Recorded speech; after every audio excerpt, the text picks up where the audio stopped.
بسم اللہ الرحمن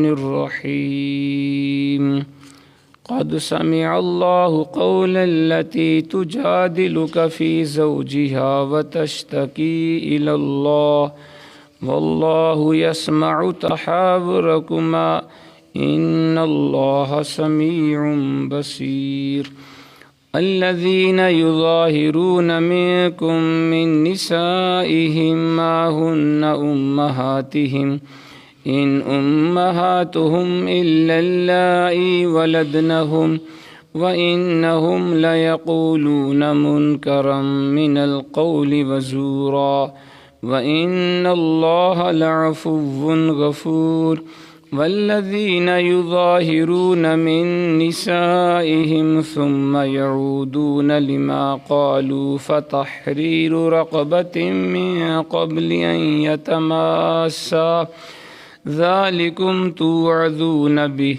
والله بما تعملون خبير آمنت بالله صدق الله العظيم قد سمع اللہ بے شک اللہ تعالی نے سن لی قول التی اس کی بات جو تجادلو کا تکرار کر رہی تھی آپ سے فی زوجہا اپنے خامند کے بارے میں وتشتکی الی اللہ اور ساتھ ہی شکوہ کیے جاتی تھی اللہ سے اپنے رنج و غم کا واللہ یسمع تحاورکما اور اللہ سن رہا تھا تم دونوں کی گفتگو ان اللہ بے شک اللہ تعالی سمیع سب کچھ سننے والا بصیر سب کچھ دیکھنے والا ہے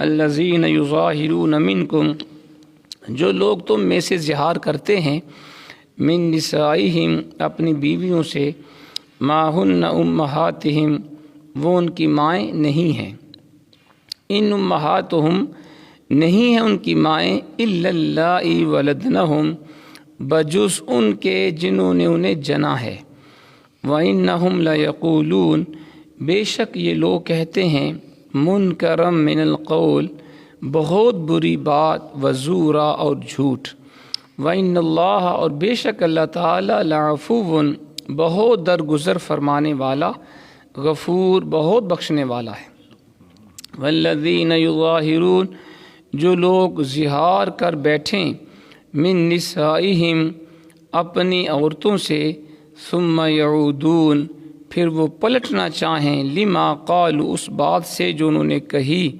فتحریر رقبہ تو خامند غلام آزاد کرے من قبل یتماسا اس سے قبل کہ وہ ایک دوسرے کو ہاتھ لگائیں ذالکم توعظون بہ یہ ہے جس کا تمہیں حکم دیا جاتا ہے واللہ اور اللہ تعالیٰ بما تعملون جو تم کر رہے ہو خبیر اس سے آگاہ ہے فمن لم یجد پس جو شخص غلام نہ پائے فصیام شہرین متتابعین تو وہ 2 ماہ لگاتار روزے رکھے من قبل یتماسا اس سے قبل کہ وہ ایک دوسرے کو ہاتھ لگائیں فمن لم یستطیع اور جو اس پر بھی قادر نہ ہو فَإِطْعَامُ 60 مسکینہ تو وہ کھانا کھلائے 60 مسکینوں کو ذَلِكَ لِتُؤْمِنُوا بِاللَّهِ وَرَسُولِهِ یہ اس لیے کہ تم تصدیق کرو اللہ اس کے رسول کے فرمان کی وَتِلْكَ حُدُودُ اللَّهِ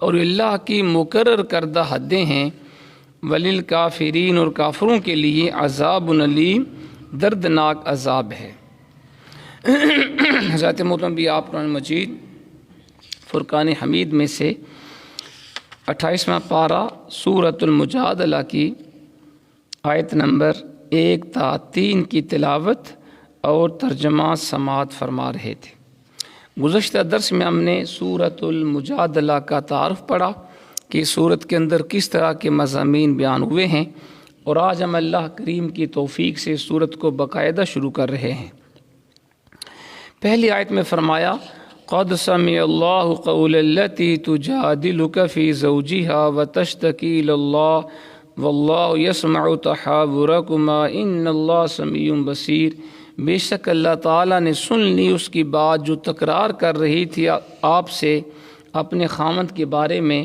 اور ساتھ ہی شکوہ کیے جاتی تھی اللہ سے اپنے رنج و غم کا، اور اللہ سن رہا تھا تم دونوں کی گفتگو، بے شک اللہ سب کی باتیں سننے والا، سب کچھ دیکھنے والا ہے۔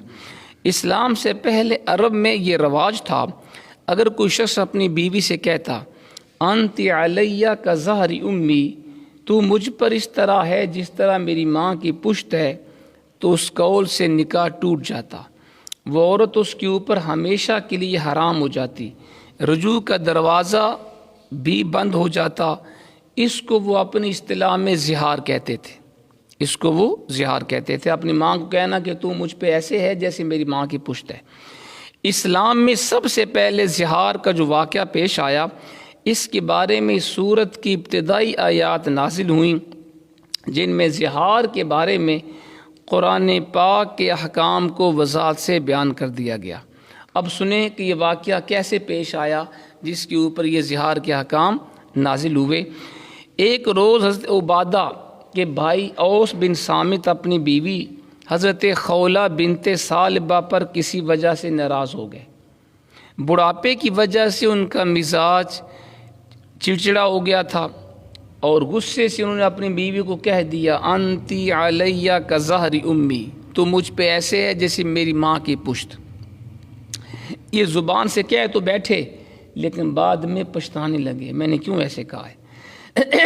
خولہ کو پاس بلانے کی کوشش کی، اس نے ایک بندی نے جواب دیا اس خدا کی قسم جس کے قبضے میں خولہ کی جان ہے، جب تک اللہ اس کا رسول ہمارے بارے میں فیصلہ نہ فرمائیں تم میرے نزدیک نہیں آ سکتے، چونکہ زمانے جاہلیت میں یہ طلاق شمار ہوتا تھا۔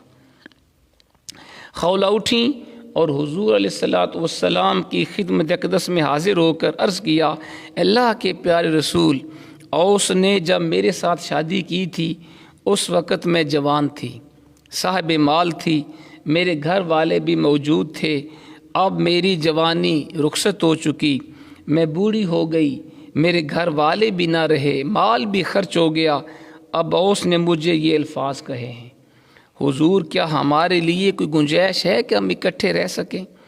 نبی پاک علیہ السلام نے فرمایا تیرے بارے میں ابھی تک مجھ پر کوئی حکم نازل نہیں ہوا، چونکہ اس سے پہلے زہار کے بارے میں قرآنی حکم نہیں تھا۔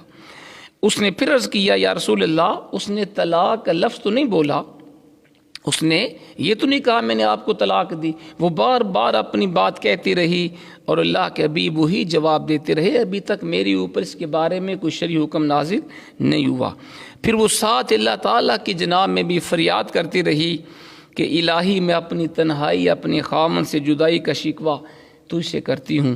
اور ایک روایت میں ہے کہ ان کے یہ الفاظ بھی ایک روایت میں لکھے ہیں کہ انہوں نے کہا اپنے فاقہ خستہ حالی کا شکوہ میں اللہ تعالیٰ سے کرتی ہوں، میرے چھوٹے چھوٹے بچے ہیں، اگر میں ان کو ان کے باپ کے سپرد کرتی ہوں تو وہ ضائع ہو جائیں گے، اور اگر ان کو اپنے پاس رکھتی ہوں تو وہ بھوکے مر جائیں گے، چونکہ میرے پاس تو مال ہے نہیں۔ بار بار وہ آسمان کی طرف منہ اٹھاتی اور فریاد کرتی۔ بحث و تکرار کا سلسلہ بھی جاری تھا کہ اللہ تعالیٰ نے اپنی غمزدہ اور پریشان حال بندی کی فریاد سن لی، یہ ہے رب کا کرم۔ اور جبریل امین یہ آیات لے کر اللہ کے حبیب کے اوپر نازل ہوئے۔ حضور علیہ السلام نے فرمایا یا خولہ ابشری، خولہ مبارک ہو، اللہ تعالیٰ نے تیرے بارے میں حکم نازل فرما دیا، جاؤ اپنے خامند کو بلا لاؤ۔ اوس حاضر خدمت ہوئے تو حضور علیہ السلام نے ارشاد فرمایا غلام آزاد کرو۔ اب اس آیت میں یہی بتایا گیا ہے کہ جو اس طرح کے الفاظ بولیں، اظہار کریں تو ان کے اوپر کفارہ ہے۔ کفارہ کیا ہے؟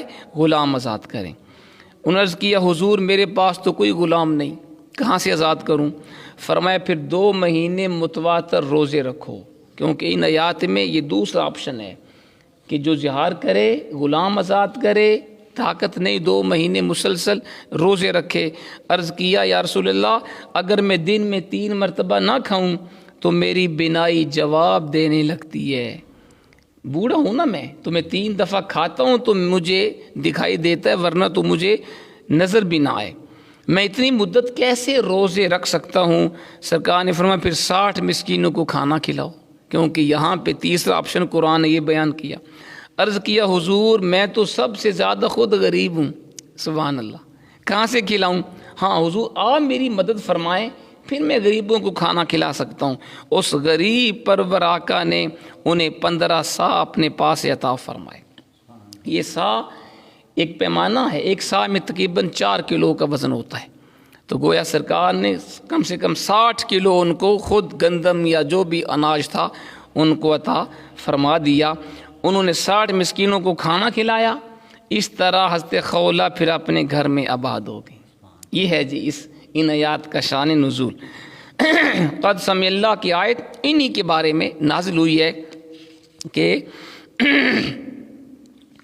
اس خصوصیت کی وجہ سے صحابہ کرام ان کا بہت زیادہ احترام کیا کرتے تھے.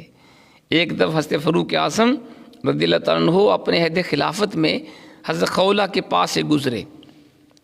آپ دراز گوشت کے اوپر یعنی گدھے کے اوپر سوار تھے. لوگوں کا ایک ہجوم ساتھ تھا.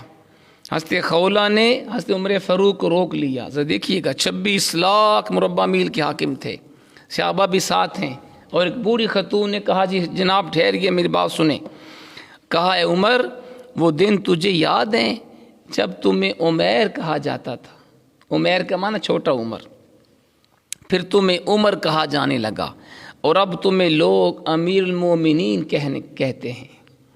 پاس عمر اللہ تعالیٰ سے ڈرتے رہا کرو. جو شخص موت پر یقین رکھتا ہے اسے اندیشہ رہتا ہے کہ کوئی ضروری چیز مجھ سے رہ نہ جائے.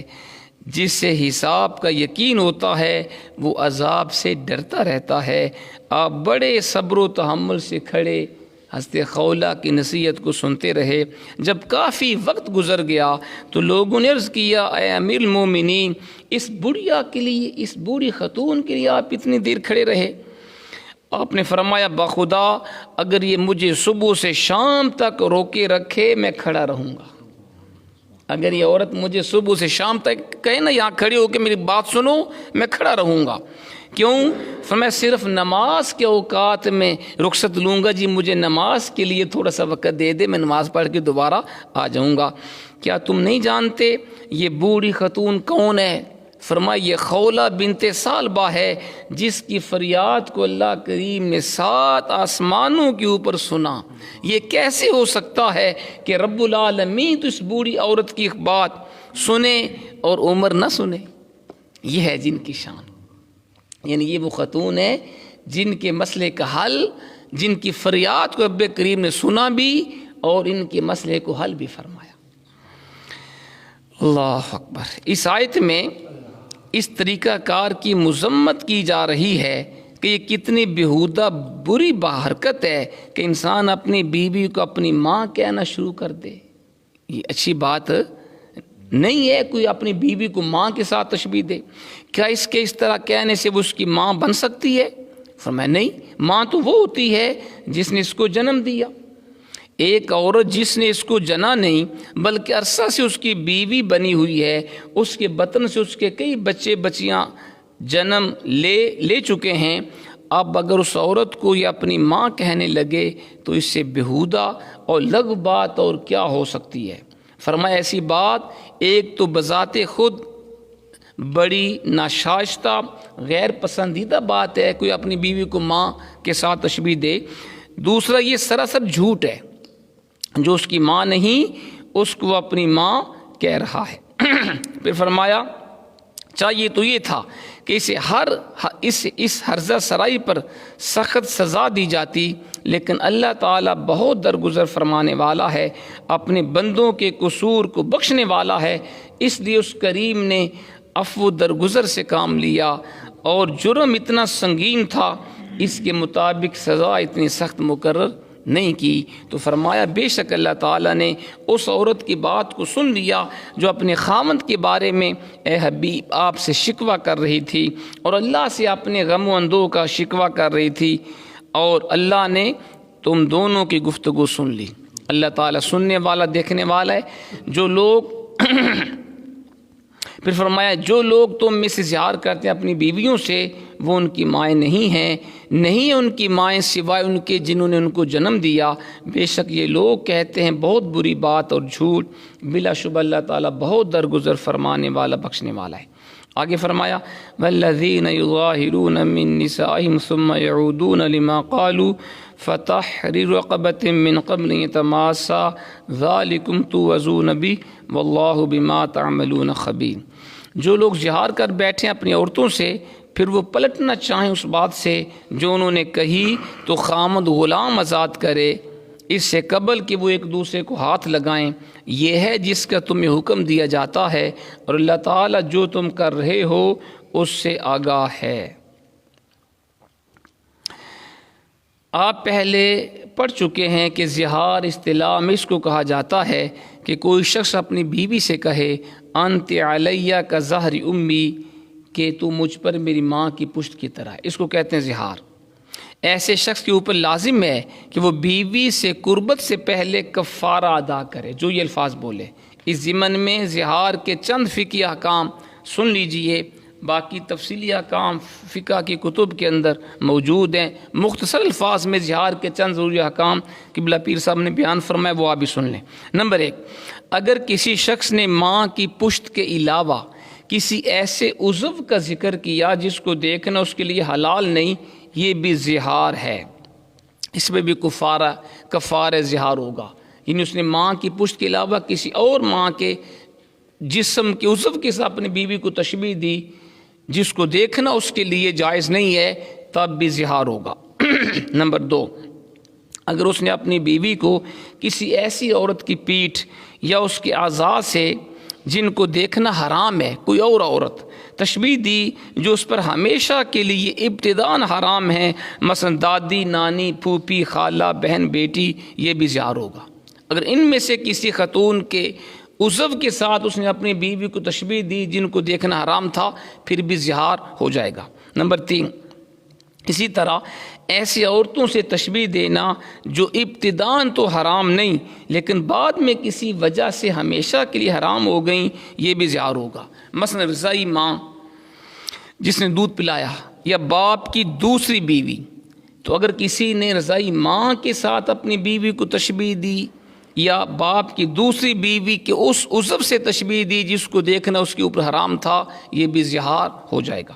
نمبر 4، مدخولہ غیر مدخولہ دونوں بیویوں سے زہار درست ہے، خواہ وہ عورت کے قریب گیا ہو خواہ نہ گیا ہو، دونوں صورتوں میں زہار ہو جائے گا۔ نمبر 5، اگر ایک سے زیادہ کسی کی بیویاں ہیں اور سب سے زہار کیا تو جتنی بیویاں ہوں گی اتنے کفارے دینے ہوں گے، جتنی بیویوں سے زہار کیا اتنے کفارے اس کو الگ الگ دینے پڑیں گے۔ نمبر 6، عورت کو زہار کرنے کا حق نہیں، یعنی اگر عورت اپنے خامد کو کہے کہ تو مجھ پر ایسا ہے جیسے میرے باپ کی پشت یا میں تجھ پر ایسی ہوں جیسے تیری ماں کی پشت، تو یہ زہار نہیں ہوگا، کیونکہ زہار کا حق اسے ہے جسے طلاق کا حق ہے۔ یعنی مرد عورت سے زہار کر سکتے، عورت نہیں کر سکتی۔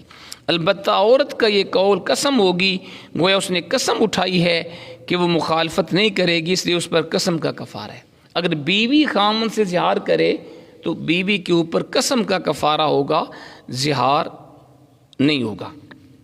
نمبر 7، اگر کسی عورت نے نکاح سے پہلے کسی مرد کے بارے میں زہار کے الفاظ استعمال کیے تو اس وقت یہ زہار ہوگا، اور نکاح کے بعد عورت پہ لازم ہوگا کہ وہ زہار کا کفارہ دے۔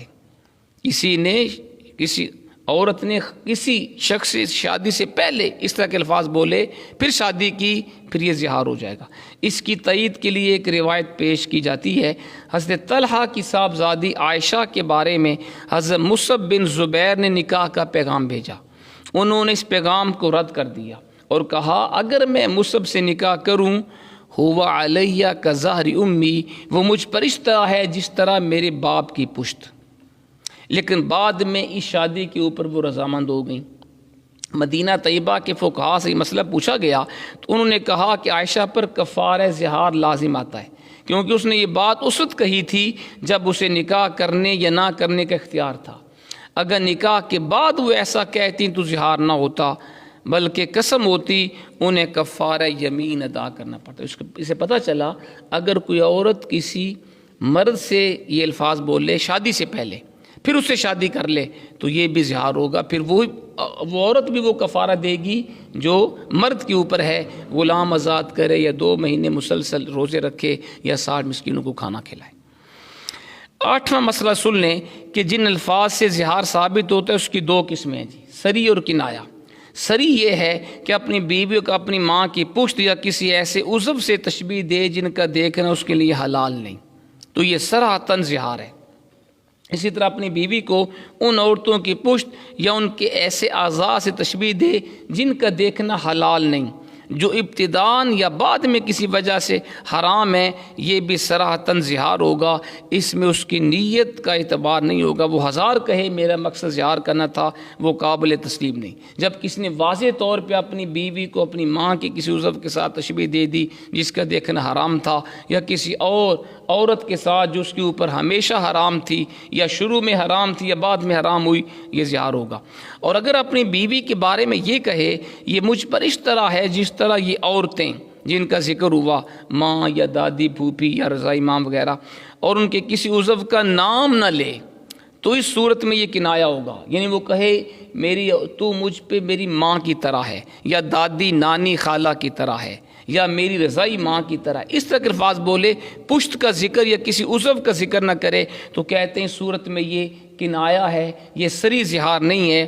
اس کا معنی متعین کرنے میں اس کی نیت کا دخل ہوگا، اسے پوچھا جائے گا تو ہماری نیت کیا تھی؟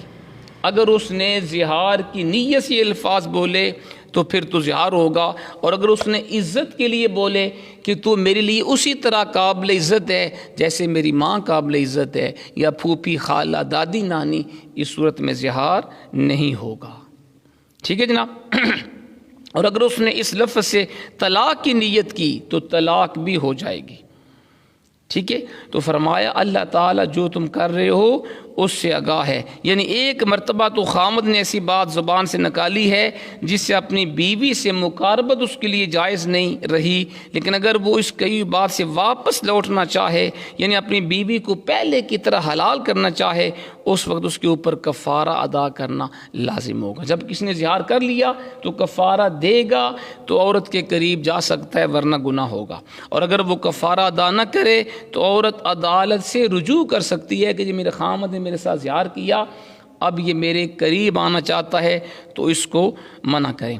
عدالت اس خامد کو حکم دے گی کہ وہ کفارہ ادا کرے، پھر بیوی کے قریب جائے، اور اس طرح حرمت کی اس دیوار کو درمیان سے ہٹا دے جو اس نے اپنے اور اپنی بیوی کے درمیان قائم کر دی تھی۔ اگر وہ شخص اس کے باوجود کفارہ ادا نہ کرے تو عدالت اسے درے لگا سکتی ہے یا قید کر سکتی ہے یا دونوں سزائیں دے سکتی ہے، جو زہار کرے اور کفارہ نہ دے۔ اگر کوئی شخص کفارہ ادا کیے بغیر عورت کے ساتھ مقاربت کرتا ہے وہ گناہ گار ہوگا۔ ٹھیک ہے جی، اسے سچے دل سے توبہ کرنی چاہیے، لیکن کفارہ ایک ہی اسے ادا کرنا پڑے گا۔ ثم یعودون لما قالوا کا ایک معنی علماء ظاہر نے بتایا کہ وہ یہ کہ اگر ایک مرتبہ اس نے ایسے الفاظ کہے تو اس سے کوئی باز پرس نہیں ہوگی، لیکن اگر دوبارہ کہے گا اس کے اوپر کفارہ لازم آئے گا، لیکن یہ معنی درست نہیں۔ فتح رقبہ، یہاں سے کفارہ زہار کا تفصیلی بیان شروع ہے۔ اس پر سب سے پہلے یہ ضروری ہے کہ وہ غلام آزاد۔ اب قرآن بتا رہے کہ جو زہار کرے گا وہ کیسے کفارہ دے گا۔ سب سے پہلے اس کے اوپر یہ ضروری ہے وہ غلام آزاد کرے، خواہ وہ مرد ہو یا عورت، بڑا ہو یا چھوٹا۔ ٹھیک ہے، اور قبل یتماسا سے یہ بات بیان کر دی، غلام آزاد کرنے سے پہلے وہ اپنی عورت کو ہاتھ بھی نہیں لگا سکتا۔ جس نے زہار کیا غلام آزاد کرے پھر بیوی کے قریب جا سکتا ہے۔ گویا مقاربت اور اس کے دوائی سب حرام ہے۔ آیت میں تو ازون بھی کا معنی علامہ قرطبی نے کیا تو مرون، یعنی تمہیں یہ حکم دیا گیا ہے کہ تم ایسے کرو۔ علامہ علوس نے اس کا معنی کیا تو جرون بھی، اس کفارہ کے ذریعے تمہیں اللہ تعالیٰ نے ڈانٹا ہے۔ یہ کفارہ زہار کیوں رکھا گیا؟ تاکہ کوئی اپنی بیوی کو اپنی ماں کے ساتھ تشبیہ نہ دیتا رہے اس طرح، تاکہ اس کو ڈانٹا جائے کہ بیوی کو ماں کے عضو کے ساتھ تشبیہ نہیں دیتے۔ اللہ تعالیٰ عمل کی توفیق عطا فرمائے۔ الحمدللہ رب العالمین۔